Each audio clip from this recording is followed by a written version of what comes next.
For residents of Kanana, the sounds is all too familiar. A reminder of unreliable water access and failing infrastructure that disrupts daily life. Welcome to this episode of Urban Realities. I am Rivaldo Jantjies, and today we're diving into the crisis of service delivery in Johannesburg, from water shortages to the neglect of basic infrastructure. With me is Dr. Ebrahim Harvey, a political analyst and News 24 contributing writer. Today he'll be helping us understand the key decisions that led to Johannesburg infrastructure challenges and the long-lasting impact on communities. Dr. Harvey, thank you for joining us. To start, let's get right into it. What do you believe are the main factors that have contributed to the collapse of essential services like water, electricity, and sanitation in Johannesburg? You know, I'm a political scientist, social scientist, analyst, commentator. My master's was based on the decision to commercialize, corporatize, and commodify the triple C, basic services in the city of Johannesburg. Let me tell you very quickly what they did. The ANC, they did it across the country. You know, Johannesburg had the best services municipal in the whole of Africa, because you must remember Johannesburg has been the powerhouse of production and the nerve center of the economy forever in the whole of Africa. This was, let me tell you, besides racism and apartheid, the most beautiful city on the African continent. The ANC has run it into the ground like you cannot believe it. This was a city everybody was proud of, besides racism and apartheid. World-class services, robots, every single thing worked. Never one day of load shedding, nothing. I was in the townships from 1972, a member of SASM, the South African Student Movement, a black consciousness-oriented student movement. They were behind the 76 uprisings, not the ANC. The ANC had nothing to do with the 76 student uprisings. SASM was behind it. I was a member of SASM 72. I was in and out of the so-called African townships. Let me tell you, the townships then were in far better condition, can you believe me saying it, than it is today. Far, don't even begin to think about anything. Who can believe me saying that? The black African townships that I was in and out as a member of SASM, incomparably better condition than you see today. Today you have raw sewage running down the streets.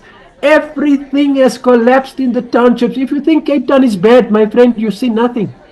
Go to the black townships, Soweto, Pimville, East Rand, West Rand. Oh my God. You know what? I tell you, all the past leaders of the ANC are turning in their graves. Oliver Tambo, Nelson Mandela, although Mandela is part of the problem. People don't know it, you know. I did many articles on the need to demythologize Mandela. He's made a big contribution to the problems we have, but let's leave that. Let me turn to basic services. You see what the ANC did, I was telling you. They shut down water and sanitation department in the city of Johannesburg. They should not have shut it down. It was the best. Only thing was it was giving it to whites and not to black people. So you had to include black people in the same standard and level of service that the whites were enjoying. Instead, because of the World Bank officials prevailed. What the hell did the ANC officials know? They knew F all, nothing. They have a 1992 document ready to govern, an absolute lie. I mean, you can see 30 years later what has happened to the country, what has happened to Joburg. So it's a total mess. The World Bank is the place that put pressure on the ANC councillors and leadership to go the route to collapse all the services in the municipalities and formed corporatized arm's length utilities. That's where your Joburg water comes from, your Picket Up comes from, your City Power comes from. That's what they did. They did it all around the country. Go and see, please. While you are in Joburg, go to Soweto, go to the East Rand, go to the West Rand townships, Kagiso, etc., Tembisa in the East Rand. Go and see what I'm talking about. It's an absolute horror. So basic services have collapsed. That is why the ANC lost the elections on the 29th of May. But don't forget that the reason why they lost the elections even before that, you mustn't forget, it's got to do with basic services that I'm talking about now. That's why I'm raising it. The ANC lost the 2016 local government elections. They lost again 5 years later the 2021 local government elections in the nerve center of the economy, Johannesburg. Ukuruleni, Tshwane, they lost it. Because the masses have finally woken up from their slumber. Their slumber because the ANC was the biggest part of the National Liberation Movement and a whole lot of stuff, and they continue to vote. And you can see now, I mean, they lost the elections 29th of May. It's a mess. The Joburg City Council is falling to pieces. Tshwane, Ekurhuleni, everything is falling to pieces. The main problem with the ANC was that they should not have subjected themselves and yielded to the pressure that came from the World Bank officials. Naturally, the World Bank, they would want to commercialize and commodify and corporatize all services. This is what they're there for. It's money making. They're not delivering a service. You must remember, very importantly, the ANC had the Freedom Charter. If you go and look at the Freedom Charter, if you look at the 1993 Reconstruction and Development Program, the RDP, where is it? They shut down the RDP office in March 1996. They shut it down. They don't talk of the Freedom Charter.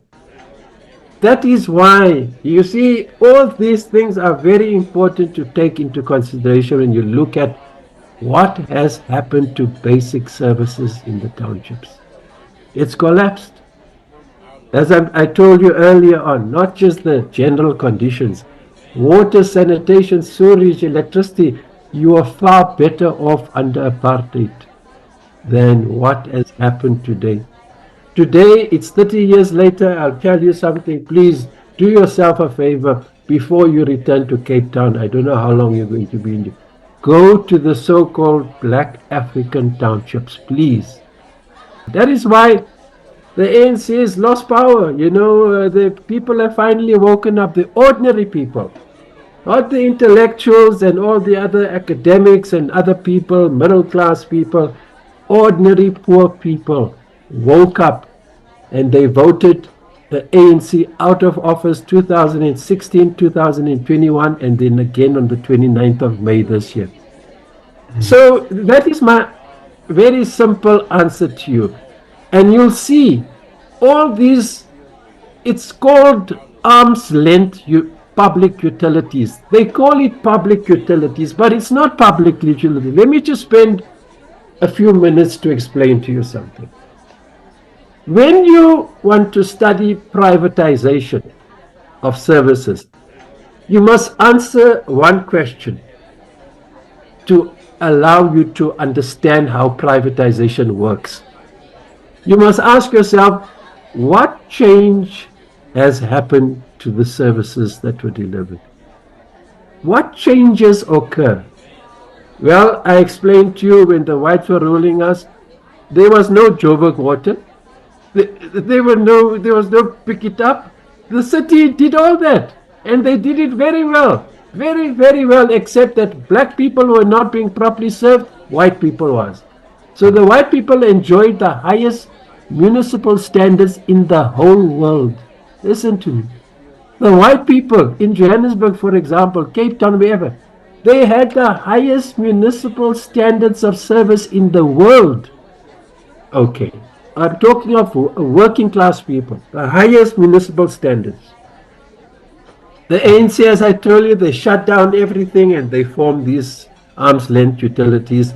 And you can see, if you're going to do a study on corruption, at municipal level, can I tell you now, all these corporatized utilities are involved. Every single one of them have been involved in corruption because they've changed what was supposed to be a community service into a business. What is Joburg Water? Joburg Water must be registered under the Companies Act. City Power, registered under the Companies Act. So what they do is, it's a hybrid. They got one foot in the private sector. They're required to be registered under the Companies Act, and they've got the other foot in the public sector. They say, no, we public utilities, they're talking nonsense. They are privatized utilities. Privatization takes place in different forms. In other words, you mustn't look at the form. So if you look at Joburg Water, the ANC, what will the ANC tell you? It belongs to us. But it doesn't belong to the people. It's been corporatized. If you see a company has been formed, that company must be registered under the Companies Act, where all private companies are registered. So that's why you got to understand the meaning of the word corporate. Corporatized, commercialized. Well, you know what commodify means. Commodify means to sell anything as a commodity. So they've made of water a commodity to be bought and sold. And if you don't have money, hard lines. That's what it has turned out to be. You don't have money to pay for water, electricity, sanitation, hard lines, unless you are registered as an indigent. Indigency is a very stigmatizing, demeaning process. That is why a lot of people who are poor, who should be registered as indigents, are not. They rather go without services. Then it's a very demeaning, stigmatizing, uninspiring process. They mess you around, and then if you succeed to register as indigent, you get a bit of water, you get a bit of electricity, that they so call it free services for those people who are indigents. But the take-up means the number of people who are poor, who have registered as indigents, is very low.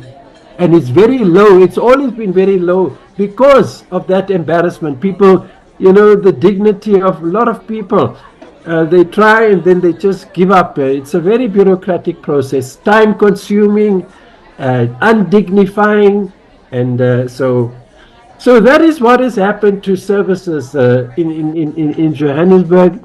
It's a bit better in Cape Town, You must also realize that when you talk of services, you're not only talking municipal services, not only water, sanitation, and electricity. No, services must be understood in a broad sense. It includes housing, it will include roads, it will include health, etc. And you can see what has happened. I was in Cape Town 2 weeks ago. You won't find a pothole in the CBD. Not one pothole. No potholes. Every robot works. It's like it was during the apartheid days. Everything works. But there are problems in townships. We know about that, etc. So basic services is not only about water, sanitation, and electricity. Basic services, properly understood, involves housing, the roads, the conditions of the roads, potholes, health services, very important, And, I don't know, very briefly, if that has given you some understanding to your question. Thank you, Dr. Harvey. That definitely brought a lot of clarity to my question and to the larger issue of Johannesburg service delivery challenges. I really appreciate you taking the time to share your insights with us today. I'm sure our listeners will find this discussion valuable as well. This has been Urban Realities with your host, Rivaldo Jantjies. Thanks for tuning into this episode on the collapse of essential services in Johannesburg. Until next time, take care.